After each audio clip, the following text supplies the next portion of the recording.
আসসালামু আলাইকুম। Designing hero একাডেমির পক্ষ থেকে নতুন আরেকটি টিউটোরিয়াল পর্বে আপনাদেরকে স্বাগত জানাচ্ছি। আমি আব্দুর রহিম। আশা করছি আল্লাহর ইচ্ছায় সবাই ভালো আছেন। আজকে আমাদের কমপ্লিট ইউআই ইউএক্স ডিজাইন কোর্সের 7ম ক্লাস। আমরা এই কোর্সের প্রথম 6টি ক্লাসে ইউএক্সের ফান্ডামেন্টাল যেসব বিষয়গুলো ছিল সেগুলো নিয়ে জানার চেষ্টা করেছি। তো আজকে থেকে আমরা ইউআই এর যেসব বিষয়গুলো রয়েছে সেগুলো নিয়ে আমরা আলোচনা করব। তো আমরা একটু দেখে নিই ইউআই এই পার্টের মধ্যে আমরা ক্লাস মডিউলটি কিভাবে সাজিয়েছি সেই বিষয়গুলো। তো ইউআই ক্লাস মডিউলের মধ্যে আমরা ইউআই ফান্ডামেন্টালস যেসব বিষয় রয়েছে সেগুলো নিয়ে আমরা 6টি ক্লাস করব। দেন আমরা ইউআই প্রিন্সিপালস নিয়ে 2টি ক্লাস করব। দেন আমরা ফিগমা টুলসের মাধ্যমে যেহেতু আমরা ডিজাইনগুলো শিখব, সেক্ষেত্রে ফিগমা এর বেসিক যেসব বিষয়গুলো রয়েছে সেগুলো আমরা শিখে নিব, কয়েকটি ক্লাস করব এখানে। দেন আমরা ওয়্যার ফ্রেমিং কীভাবে করতে হয় সেগুলো শিখব, আমরা প্রোটোটাইপিং কীভাবে করতে হয় সেগুলো শিখব, ডিজাইন সিস্টেম নিয়ে আমরা মোটামুটি কিছুটা জানার চেষ্টা করব। দেন আমরা ওয়েব অ্যাক্সেসিবিলিটি যে বিষয়গুলো রয়েছে সেগুলো নিয়ে জানব। সর্বশেষ আমরা প্র্যাকটিক্যাল কিছু ক্লাস করব।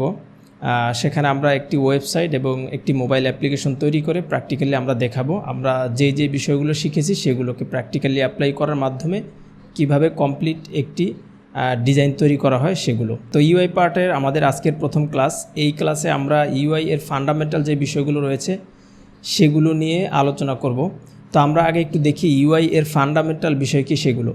তো তার আগে বলে রাখি ইউআই এর ফান্ডামেন্টাল বিষয়গুলো যদি আপনারা গুগলে লিখে সার্চ করেন সেক্ষেত্রে অনেক ধরনের টপিক পাবেন।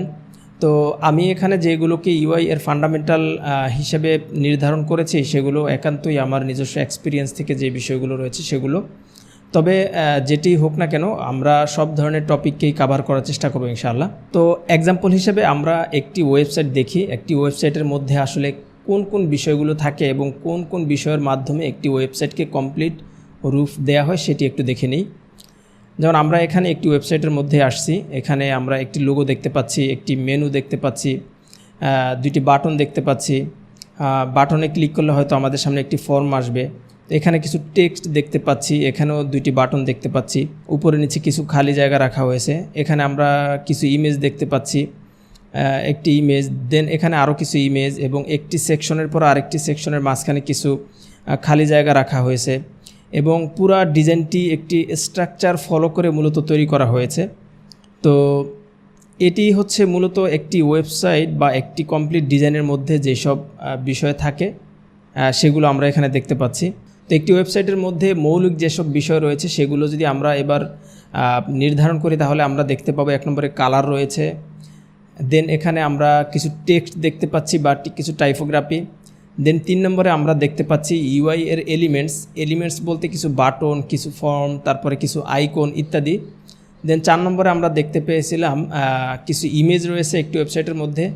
5 নম্বরে আমরা যেটিকে বলতে পারি সেটি হচ্ছে এই যে টেক্সট, কালার, বাটন, তারপরে ফর্ম ইত্যাদিগুলোকে একটি নির্দিষ্ট স্ট্রাকচার ফলো করে সাজানো হয়েছে। তো এটিকে আমরা বলতে পারি লেআউট এবং স্পেসিং। তো মূলত এই 5টি বিষয়কেই আমরা মৌলিক বিষয় বলতে পারি এবং এই 5টি বিষয় সম্পর্কে আমরা যখন মোটামুটি ভালো ধারণা তৈরি হবে আমাদের মধ্যে তখন আমরা দেখতে পাবো এই 5টি বিষয়ের মাধ্যমে বা এই 5টি বিষয়ের সমন্বয়ে একটি ওয়েবসাইট অথবা একটি ইউআই বা ইউজার ইন্টারফেসকে কিভাবে কমপ্লিট রূপ দেয়া যায়। তো আমরা এই বিষয়গুলোই ধীরে ধীরে শিখবো ইনশাআল্লাহ। তো আজকে আমরা ইউআই এর ফান্ডামেন্টাল বিষয় যেটি রয়েছে সেটির মধ্যে 1 নম্বরে যে বিষয়টি নিয়ে আলাপ করব সেটি হচ্ছে colour psychology in UX design. তো তার আগে বলে নিই যারা এই কোর্সের প্রথম 6টি ক্লাস দেখেননি তারা প্লেলিস্ট থেকে দেখে আসতে পারেন, অথবা আমি ডেসক্রিপশনে প্লেলিস্টের লিঙ্ক দিয়ে দিব, সেখান থেকেও দেখতে পারেন। তো চলুন আমাদের আজকের ক্লাস আমরা শুরু করি। তো কালার মানুষের ফিলিংস এবং ইমোশনকে ব্যাপকভাবে প্রভাবিত করে থাকে, তাই কোনো একটি ডিজাইনের মধ্যে পারফেক্ট কালার চুজ করা খুবই গুরুত্বপূর্ণ একটি বিষয়। তো আমরা কালার সাইকোলজির সম্পূর্ণ বিষয়গুলো নিয়েই এখানে আলোচনা করব, বিষয়টি এরকম নয়। আমরা যেহেতু ওয়েবের ক্ষেত্রে কাজ করব তাই আমরা ওয়েবের ক্ষেত্রে কালারের যেসব বিষয় রয়েছে এবং ওয়েবের ক্ষেত্রে যে ধরনের সিস্টেম ফলো করে কোনো একটি কালার বা কিছু কালারকে চুজ করা হয়ে থাকে সেই বিষয়গুলো নিয়ে এখানে আমরা জানার চেষ্টা করব। তো প্রথমেই আমরা কালার হুইল এটি নিয়ে একটু ধারণা দিচ্ছি। কালার হুইল আমরা দেখতে পাচ্ছি একটি কালার হুইলের মধ্যে মূলত 12টি কি কালার থাকে। এই 12টি কি কালারকে মূলত 3টি ভাগে ভাগ করা হয়ে থাকে। 1 নম্বর হচ্ছে প্রাইমারি কালার, 2 নম্বর হচ্ছে সেকেন্ডারি কালার, 3 নম্বর হচ্ছে টারশিয়ারি কালার। তো প্রাইমারি কালার কি? প্রাইমারি কালার হচ্ছে তিনটি, রেড, ইয়েলো এবং ব্লু। এই তিনটি হচ্ছে বেজ কালার। এই তিনটি কালারের সমন্বয়েই বাকি যে কালারগুলো রয়েছে কালার হুইলের মধ্যে সেগুলো তৈরি হয়ে থাকে। তো 2 নম্বরে হচ্ছে সেকেন্ডারি কালার। সেকেন্ডারি কালার হচ্ছে তিনটি, গ্রিন, অরেঞ্জ এবং পার্পল কালার। তো এগুলো তৈরি হয় দুইটি প্রাইমারি কালার মিক্সিং করলে মূলত এই কালারগুলো তৈরি হয়ে থাকে। তো আমরা একটু দেখি, যেমন অরেঞ্জ কালার তৈরি হয় রেড কালার এবং ইয়েলো কালার মিক্স করলে মূলত অরেঞ্জ কালারটি তৈরি হয়। আপনি যদি অরেঞ্জ কালার তৈরি করতে চান সেক্ষেত্রে কোনো একটি পাত্রে বা বালতির মধ্যে রেড কালার এবং ইয়েলো কালার রেখে দেখুন, তারপরে সেই কালারটি অরেঞ্জ কালার হয়ে যাবে। এভাবে আমরা প্র্যাকটিক্যালি টেস্ট করে দেখতে পারি। দেন হচ্ছে গ্রিন কালার। গ্রিন কালারটি তৈরি হয় যখন প্রাইমারি কালার ব্লু এবং ইয়েলো মিক্স করা হয়, তখন গ্রিন কালারটি তৈরি হয়। দেন হচ্ছে পার্পল কালার। ঠিক সিমিলারলি রেড কালার এবং ব্লু কালার মিক্স করলে পার্পল কালারটি তৈরি হয়ে থাকে। তো এখন কালার হুইলের 6টি কালার তৈরি হলো। এখানে কালার হুইলের আরও 6টি কালার রয়েছে, যেহেতু আমরা বলেছি কালার হুইলের মধ্যে 12টি কী কালার থাকে। তো কালার হুইলের বাকি কালারগুলো হচ্ছে টারশিয়ারি কালার বা তৃতীয় স্তরের কালার। তো এই কালারগুলো তৈরি হয় একটি প্রাইমারি এবং একটি সেকেন্ডারি কালার মিক্স করেই বাকি কালারগুলো তৈরি করা হয়ে থাকে। যেমন রেড কালার এবং অরেঞ্জ কালার যদি মিক্স করা হয় সেক্ষেত্রে তৈরি হবে রেড অরেঞ্জ কালার। ঠিক সিমিলারলি যদি ইয়েলো কালার এবং অরেঞ্জ কালার মিক্স করা হয় সেক্ষেত্রেও ইয়েলো এবং অরেঞ্জ কালার তৈরি হবে। ইয়েলো এবং গ্রিন মিক্স করলে yellow green, blue green mix করলে ব্লু গ্রিন। এভাবে যদি আমরা প্রত্যেকটা প্রাইমারির সাথে সেকেন্ডারি মিক্স করি তাহলে আমরা বাকি কালারগুলো তৈরি করতে পারবো। তো আমরা কালার হুইল কি সেটি বুঝতে পেরেছি। কালার হুইলের বিষয়গুলো আমাদেরকে পরবর্তীতে যখন আমরা ডিজাইন করব তখন আমাদের প্রয়োজন হবে। তবে এগুলো আমাদেরকে তৈরি করতে হবে কালার হুইল বিষয়টি এরকম নয়, এগুলো আমরা গুগলে সার্চ করলে এগুলো রেডিমেড কালার হুইল তৈরি করা আছে। জাস্ট আমরা একটু প্রাথমিক ধারণা নিচ্ছি কালার হুইল আসলে কি এবং এখানে কি ধরনের কালার থাকে, কিভাবে সেগুলো তৈরি হয়ে থাকে। তো এবার হচ্ছে কালার টেম্পারেচার। আমরা যে কালার হুইলটি দেখেছি সেটিকে মূলত 2 ভাগে ভাগ করা হয়ে থাকে। একটি হচ্ছে কুল কালার বা কোল্ড কালার, আরেকটি হচ্ছে ওয়ার্ম কালার। তো কুল কালারগুলো কি? কুল কালারগুলো মূলত রিপ্রেজেন্ট করে কামনেস এবং প্রফেশনালিজম। আর ওয়ার্ম কালার যেগুলো রয়েছে সেগুলো মূলত এনার্জি, ইমোশন এবং কমফোর্টকে রিপ্রেজেন্ট করে থাকে। তো এগুলো আসলে আমাদের ডিজাইনের সাথে অনেকটা কানেক্টেড থাকবে, কারণ আমরা যখন ডিজাইন করব সেই ডিজাইনের স্পেসিফিক আমাদেরকে যখন কালার চুজ করতে হবে তখন সেই ডিজাইনের কনটেক্সট কি সেটিকে ডিফাইন করেই মূলত আমরা কুল কালার অথবা ওয়ার্ম কালার থেকে আমরা কালার চুজ করব। তো এই জন্য এই বিষয়গুলো আমাদেরকে মনে রাখা খুবই জরুরি। তো এবার আমরা দেখি হিউ, স্যাচুরেশন এবং লাইটনেস। তো হিউ হচ্ছে মূলত পিওর কালার বা নর্মাল কালার যেটি রয়েছে সেটি। তো হিউ এর ভ্যালু হচ্ছে 0 ডিগ্রি থেকে 100 ডিগ্রি পর্যন্ত। তো যেমন আমরা এক্সাম্পল হিসেবে বলতে পারি 0 ডিগ্রি যদি আমরা হিউতে অ্যাপ্লাই করি সেই ক্ষেত্রে আমরা রেড কালার পাবো। দেন আমরা 120 ডিগ্রি যদি হিউতে অ্যাপ্লাই করি সেক্ষেত্রে গ্রিন কালার পাবো। তো আমরা এখানে দেখি, এখানে আমরা কালারের যেই পিকারটি রয়েছে সেটি দেখতে পাচ্ছি। এখানে এই যে HSL হিউ, স্যাচুরেশন এবং লাইটনেস। তো এখানে আমরা বলেছি 0 ডিগ্রি দিলে আমরা রেড কালার পাবো। আমরা যদি এখানে 0 দিই সেক্ষেত্রে আমরা দেখতে পাচ্ছি এখানে পিওর রেড রয়েছে। আমরা যদি এটিকে ধরে স্লাইডারটি আমরা যদি সামনে পেছনে করি সেক্ষেত্রে আমরা দেখব মেইন যে কালার রয়েছে সেই কালারটি পরিবর্তন হচ্ছে। তো এটি হচ্ছে মূলত হিউ। দেন হচ্ছে স্যাচুরেশন। তো স্যাচুরেশন হচ্ছে কালারের যে পিউরিটি রয়েছে সেটি পরিবর্তন করা। এটির ভ্যালু হচ্ছে 0% থেকে 100% পর্যন্ত। তো 0% করলে সেই কালারের যেই স্যাচুরেশন রয়েছে সেটিকে একবারে ডিস্যাচুরেশন করে দিবে বা সেটির কালারটি আর থাকবে না, সেটি গ্রে কালার হয়ে যাবে। আর যখন 100% থাকবে স্যাচুরেশন তখন সেই কালারটির যেই পিওর কালার রয়েছে লাইট কালার সেই কালারটি আমরা দেখতে পাবো। তো আমরা একটু প্র্যাকটিক্যালি দেখি এখানে। যেমন এটি হচ্ছে স্যাচুরেশন এর স্লাইডার। তো আমরা যখন স্যাচুরেশনটি 100% রয়েছে তখন আমরা দেখতে পাচ্ছি রেড কালারটির পিওর যে রেড কালার রয়েছে সেটি। আমরা যখন এটি বামে স্যাচুরেশন কমিয়ে দিব তখন আমরা এটি আস্তে আস্তে গ্রে হয়ে যাচ্ছে এবং সর্বশেষ যখন 0-তে নিয়ে আসতেছি তখন আমরা গ্রে কালার দেখতে পাচ্ছি। এবার আমরা দেখি লাইটনেস। তো লাইটনেস হচ্ছে কালারের ভ্যালু লাইট এবং ডার্ক। এটিও ঠিক সেম 0% থেকে 100% পর্যন্ত। তো 0% হচ্ছে সেই কালারের ডার্ক কালার হয়ে যাবে সেই কালারটি, আর 50% বা 50% হচ্ছে সেই কালার যেই কালারটিতে আমরা লাইটনেস অ্যাপ্লাই করব সেই কালারটির মেইন কালার বা পিওর কালার যেটি সেটি। আর আমরা যখন 100% করে দেব লাইট তখন সেটি হয়ে যাবে সম্পূর্ণ লাইট অথবা হোয়াইট। তো আমরা একটু দেখি এখানে। তো এটি হচ্ছে আমাদের এই যে লাইটনেস। তো এটি যখন আমরা সামনের দিকে বাড়াবো কমাবো, তখন আমরা দেখি যে আমরা যখন 100% নিয়ে এসেছি তখন আমাদের এটি হোয়াইট হয়ে গিয়েছে। আমরা যখন এটিকে 0% করে দিব তখন এটি ডার্ক হয়ে যাবে। ঠিক সেম আমরা যখন এটিকে 50% করে দিব তখন এটি পিওর যে কালার রয়েছে সেটি আমরা দেখতে পাচ্ছি। তো এটি হচ্ছে মূলত হিউ, স্যাচুরেশন এবং লাইটনেস। তো আমরা এবার কালার কম্বিনেশন দেখি। কালার কম্বিনেশনটি খুবই গুরুত্বপূর্ণ, কারণ আমরা যখন ডিজাইন করব সেই ক্ষেত্রে কালারকে কম্বিনেশন করে তৈরি করে বা চুজ করা অনেক ক্ষেত্রে একটু ডিফিকাল্ট অথবা কনফিউজিং হয়ে থাকে। তো আমরা যখন এই বিষয়গুলো জানবো কোনটির সাথে কোনটির কম্বিনেশন রয়েছে, তখন আমাদের যখন একাধিক কালার প্রয়োজন হবে তখন আমরা খুব সহজেই সেগুলো সিলেক্ট করতে পারবো। তো কালার কম্বিনেশনের অনেকগুলো ক্যাটাগরি রয়েছে। আমরা এখানে মূলত কমন 5টি ক্যাটাগরি নিয়ে আলোচনা করব, যেগুলোর মাধ্যমেই মূলত কালারগুলোকে কম্বাইন করে চুজ করা হয়ে থাকে। তো 1 নম্বরে হচ্ছে কমপ্লিমেন্টারি কালার। এটি হচ্ছে বিপরীতমুখী কালার। তো মানে আমরা কালার হুইল থেকে প্রথমে যেই কালারটি সিলেক্ট করব তার বিপরীতে যেই কালারটি রয়েছে সেটি হচ্ছে কমপ্লিমেন্টারি কালার।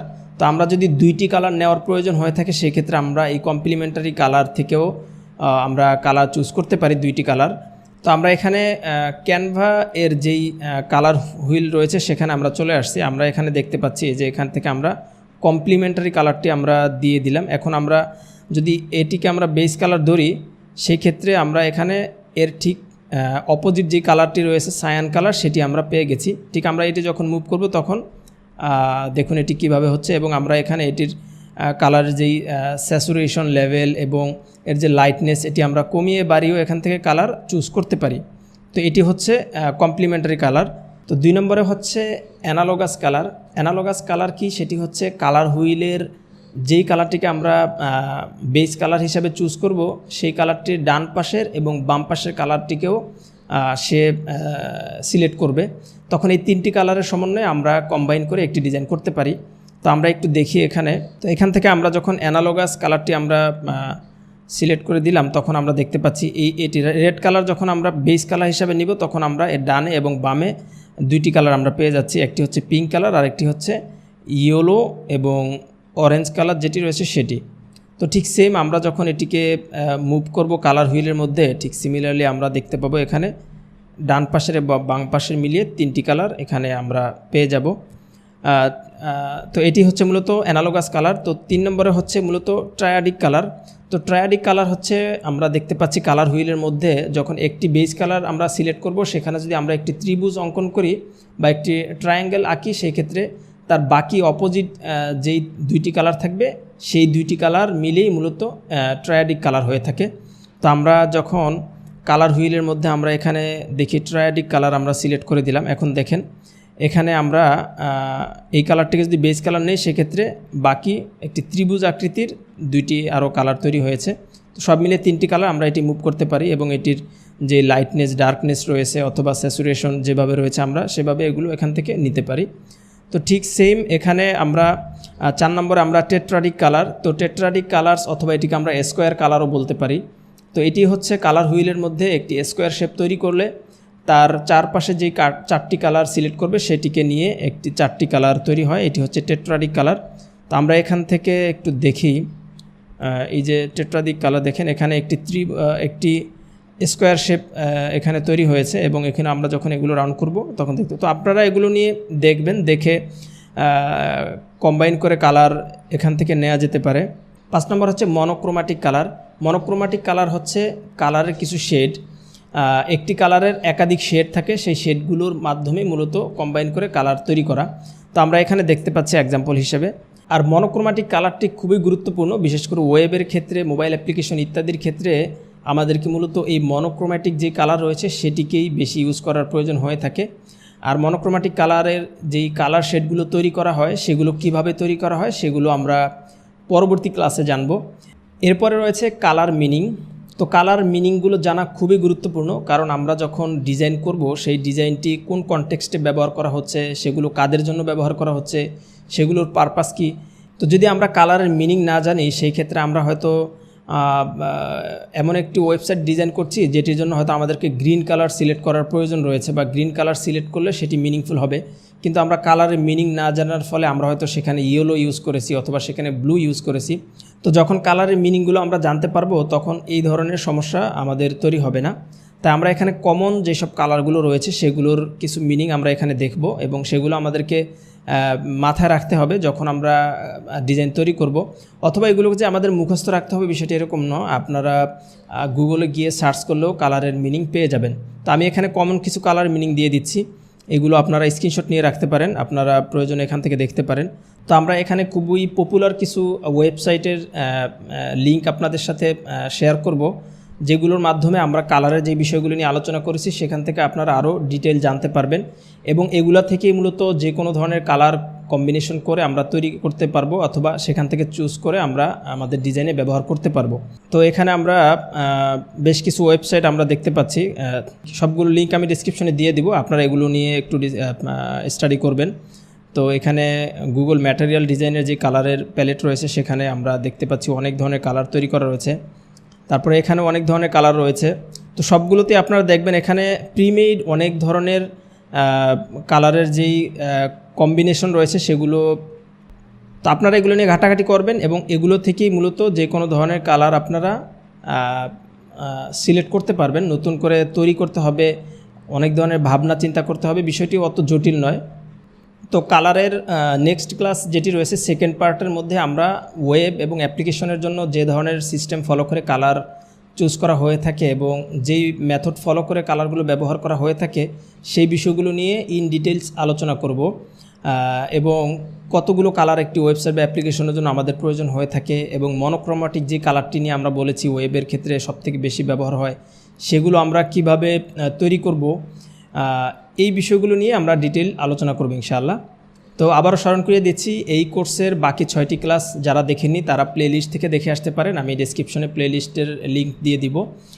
এবং আমার এই চ্যানেলের মধ্যে আরও একটি প্লেলিস্ট রয়েছে, খুবই চমৎকার একটি প্লেলিস্ট, সেটি হচ্ছে ইউএক্সের সাইকোলজি নিয়ে, বেশ কিছু ইউএক্সের ল নিয়ে সেখানে এক্সাম্পল সহ আলোচনা করা আছে, প্রয়োজনে সেগুলো দেখতে পারেন, আশা করি কিছুটা হলেও শিখতে পারবেন সেখান থেকে। তো যদি আমার ভিডিওগুলো ভালো লেগে থাকে তাহলে চ্যানেলটি সাবস্ক্রাইব করে রাখতে পারেন এবং কমেন্ট করে জানাতে পারেন আপনাদের মতামত এবং অন্যদের মাঝেও আমার ভিডিওগুলো শেয়ার করতে পারেন যাতে নতুন যারা রয়েছে তারা কিছুটা হলেও শিখতে পারে। তো থ্যাংক ইউ সো মাচ ভিডিওটি দেখার জন্য এবং পরবর্তী ভিডিও দেখার আমন্ত্রণ জানিয়ে আজকের মতো এখানেই শেষ করছি। আল্লাহ হাফেজ, আসসালামু আলাইকুম রহমতুল্লাহ।